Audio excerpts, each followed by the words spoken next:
দোকানের ইডলিকেও কিন্তু হার মানাবে, এতটাই সুন্দর দেখতে হয়েছে। আর কোনো রকম ঝামেলা ছাড়াই কিন্তু এত সুন্দর সুন্দর ইডলিগুলো বাড়িতে বানিয়ে নিতে পারবেন। এরকমই সাম্বার কিন্তু ইডলির সাথে আমরা দোকান থেকে খাই। ইডলিগুলো কিন্তু একদম নরম তুলতুলে, আর যখন সাম্বারটা পড়েছে তখন কিন্তু আরো বেশি নরম হয়ে গেছে।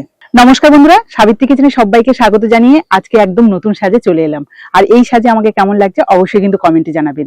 আর আমার রান্নাঘরে আজকে কিন্তু আমি ইডলি আর সাম্বার দুটোই বানাবো। জানি আমরা অনেকেই কিন্তু ইডলিটা খুব সহজে বানিয়ে নিতে পারি, কিন্তু সাম্বারটা বানাতে গেলে অনেকটা ঝামেলা বলে মনে করি। তবে আমি একদম সহজ পদ্ধতিতে আর কম সময়ের মধ্যে দুটোই বানিয়ে দেখাবো, যেটা আপনারাও দেখে সহজে বানিয়ে খেতে পারবেন। তো দেখুন, আজকে আমি যে সাম্বারটা বানাবো তার জন্য কিন্তু এখানে বেশ অনেক ধরনের সবজি কেটে নিয়ে এসেছি। মানে আমার হাতের কাছে যা সবজি ছিল সেগুলোই নিয়েছি।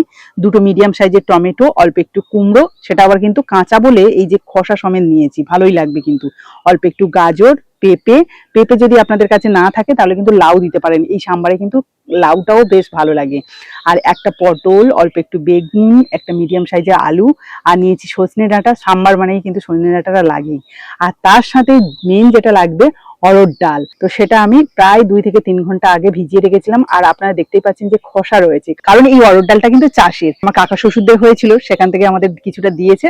তো সেটা দিয়েই আমি সাম্বারটা বানাবো। তো চলুন, তার জন্য আমি উনুনটা ধরিয়ে নিই। উনুনটা বেশ ভালোভাবে ধরিয়ে নিয়েছি। এবার কিন্তু আমি প্রেসার কুকার বসিয়ে দিচ্ছি, কারণ সাম্বারটা কিন্তু সম্পূর্ণ আমি এই প্রেসার কুকারেই বানাবো। এটা 5 লিটার প্রেসার কুকার রয়েছে, এটাকেই বসিয়ে দিচ্ছি। এখানে আপনাদের আরেকটা কথা বলি যে আমরা কিন্তু প্রেসার কুকার মানেই কিন্তু গ্যাসের উপর বসাতে হয়, এটা জানি, কিন্তু উনুনেও সুন্দরভাবে রান্না করা যায়। একটু কালি পড়ে, তবে এই কালির হাত থেকে রক্ষা পাওয়ার জন্য কিন্তু আমি ছাইটা একটু লেপে দিয়েছি। এটা একটুখানি তার জালি দিয়ে ঘষলে কিন্তু খুব ভালোভাবে উঠে যায়। এখন যা গ্যাসের ক্রাইসিস, সেখানে কিন্তু গ্যাস পাওয়াটা খুবই চাপের। তবে আপনারা কিন্তু ছোট্ট একটা আঁচ বানিয়েও বাড়িতে এইভাবে প্রেসারে বা কড়াইতে বা হাঁড়িতেও রান্না করতে পারেন। সাম্বার বানানোর জন্য প্রেসার কুকারটা খুব ভালোভাবে প্রথমে গরম করে নিলাম। এবার দিয়ে দিচ্ছি অল্প একটু সাদা তেল, দিয়ে দিচ্ছি 2টো শুকনো লঙ্কা, 1/2 চামচ কালো সর্ষে, অল্প একটু সাদা জিরে, কয়েকটা কারি পাতা, হালকা একটু ভেজে নেব। এবার যে সবজিগুলো আগে থেকে কেটে রেখেছি সেগুলো দিয়ে দিচ্ছি। সবগুলো কিন্তু আমি একসাথেই দিয়ে দিলাম, কারণ সাম্বারের জন্য সবজিগুলো যে খুব বেশি ভাজতে হবে এমনটা নয়, হালকা করেই ভাজলেই হবে।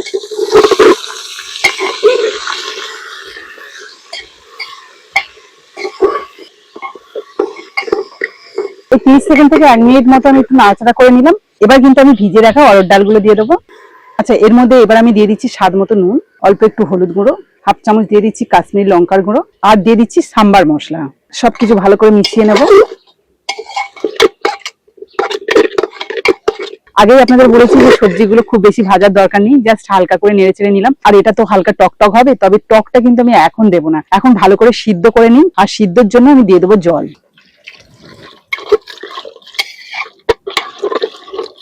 আর এখানে জলটা দেখুন কেমন দিয়েছি, মানে সবজিগুলো সম্পূর্ণভাবে প্রায় ডুবে রয়েছে। যেগুলো ভেসে থাকে, যেমন বেগুনগুলোতে যতই জল দেবেন না কেন সে তো ভেসেই থাকবে, তো ওগুলো ছাড়াও কিন্তু সবগুলো ডুবে রয়েছে, এরকম ভাবেই জল দিয়েছি। এবার কিন্তু প্রেসার কুকারের ঢাকনাটা দিয়ে 3টে সিটি মেরে নেব।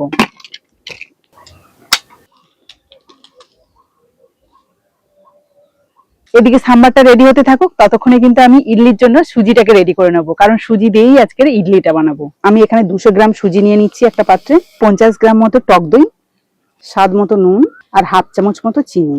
এবার অল্প অল্প জল দিয়ে ভালো করে মিশিয়ে নেব।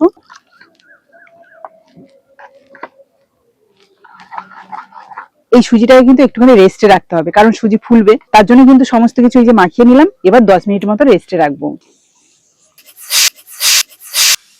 3টে সিটি দিয়েই কিন্তু প্রেসার কুকারের ঢাকনাটা খুলে নিচ্ছি। সবকিছু কিন্তু খুব ভালোভাবে সিদ্ধ হয়ে গেছে, কিন্তু ডালগুলো এখনো যেন গোটা গোটা একটু লাগছে, তার জন্য ঘেঁটে দিতে হবে। তবে তার আগে একটু টক জল দিতে হবে, তার জন্য আমি এখানে কিছুটা তেঁতুল আগে থেকে ভিজিয়ে রেখেছিলাম, ভালো করে চটকে এই জলটা দিয়ে দেবো। এবার সবকিছু ভালো করে মিশিয়ে নেব। আমি হালকা করে একটু ঘেঁটে দিলাম, কারণ সজনে ডাঁটা রয়েছে তো খুব বেশি আবার ঘাঁটা যাবে না। এই দেখুন সবজিগুলো কিন্তু খুব ভালোভাবে সিদ্ধ হয়ে গেছে, আর দেখতেও বেশ ভালো লাগছে। এই যে তেঁতুলের জলটা যে দিলাম, এটা কিন্তু দিয়ে আমি 1 মিনিট মতো একটু ফুটিয়ে নিলাম, যাতে টকটা ভালোভাবে যায়। আপনারা চাইলে কিন্তু প্রথমেই যখন জলটা দিচ্ছিলাম তখনও টকটা দিতে পারেন, তবে আমি একটুখানি যাতে সবজিটা ভালোভাবে সিদ্ধ হয় তার জন্য কিন্তু প্রথমে আর টকটা দিলাম না। তবে হ্যাঁ, ভালো প্রেসার কুকার হলে সবকিছু ভালোভাবে সিদ্ধ হয়ে যায়। তো যাই হোক, এবার এটাকে আমি নিচে নামিয়ে নেবো। চলুন এবার একটা পাত্রে সার্ভ করে আপনাদের দেখাই। সাম্বারটা দেখুন কত সুন্দর হয়েছে। এরকমই সাম্বার কিন্তু ইডলির সাথে আমরা দোকান থেকে খাই। আজকে আমি একদম সহজেই বাড়িতে বানিয়ে নিলাম। এদিকে সুজিটাকে যে রেস্টে রেখেছিলাম 10 মিনিট কিন্তু হয়ে গেছে, আর দেখুন অনেকটা কিন্তু ফুলে গেছে। এর মধ্যে আর একটু জল দেবো, তবে তার আগে আমি এর মধ্যে দিয়ে দেবো 1 প্যাকেট ইনো। আপনারা চাইলে কিন্তু বেকিং সোডা, বেকিং পাউডার এইসবও দিতে পারেন, তবে চটজলদি বানানোর জন্য এরকম ইনোও দিয়ে দেবেন, কোনো অসুবিধা নেই, খুব সুন্দরভাবে ফুলে যাবে। জল দিয়ে দিলাম, খুব ভালো করে মিশিয়ে নেব। ইডলির জন্য কিন্তু ব্যাটারটা সম্পূর্ণভাবে রেডি হয়ে গেছে। ইডলি স্ট্যান্ডটা বসানোর জন্য উনুনে একটা কড়াই বসিয়ে দিলাম, কড়াইতে দিয়ে দিচ্ছি অল্প একটু জল। ইডলি বানানোর জন্য একটা ইডলি স্ট্যান্ড নিয়ে নিয়েছি, এগুলোতে একটু তেল ব্রাশ করে নেব। আপনাদের হাতের কাছে যদি ইডলি স্ট্যান্ড না থাকে তাহলে কিন্তু ছোট ছোট বাটি থাকে না, সেই বাটিতেও কিন্তু ইডলি বানিয়ে নিতে পারেন, তবে এরকম একটা ইডলি স্ট্যান্ড থাকলে বেশ অনেকগুলো একসাথে হয়ে যায়। মিশ্রণটা কিন্তু খুব সুন্দরভাবে ফুলে উঠেছে।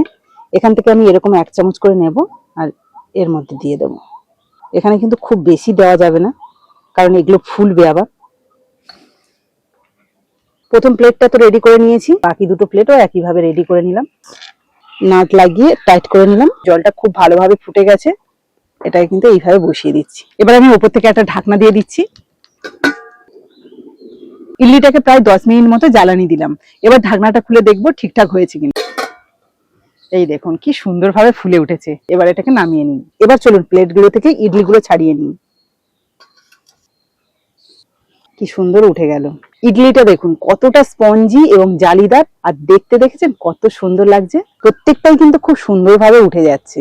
দোকানের ইডলিকেও কিন্তু হার মানাবে, এতটাই সুন্দর দেখতে হয়েছে। আর কোনো রকম ঝামেলা ছাড়াই কিন্তু এত সুন্দর সুন্দর ইডলিগুলো বাড়িতে বানিয়ে নিতে পারবেন। তো চলুন এবার ইডলি আর সাম্বারটা সার্ভ করে আপনাদের দেখাই। এবার আপনারা দেখে বলুন কেমন লাগছে।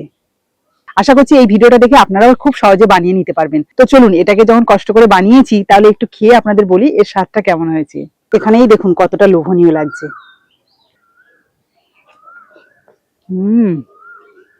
ভীষণ ভালো লাগছে, কিন্তু ইডলিগুলো কিন্তু একদম নরম তুলতুলে, আর যখন সাম্বারটা পড়েছে তখন কিন্তু আরো বেশি নরম হয়ে গেছে। ঘরে বসে একদম কম সময় আর কম উপকরণে কম খরচে দারুণ একটা সাউথ ইন্ডিয়ান ইডলি সাম্বার বানিয়ে নিন।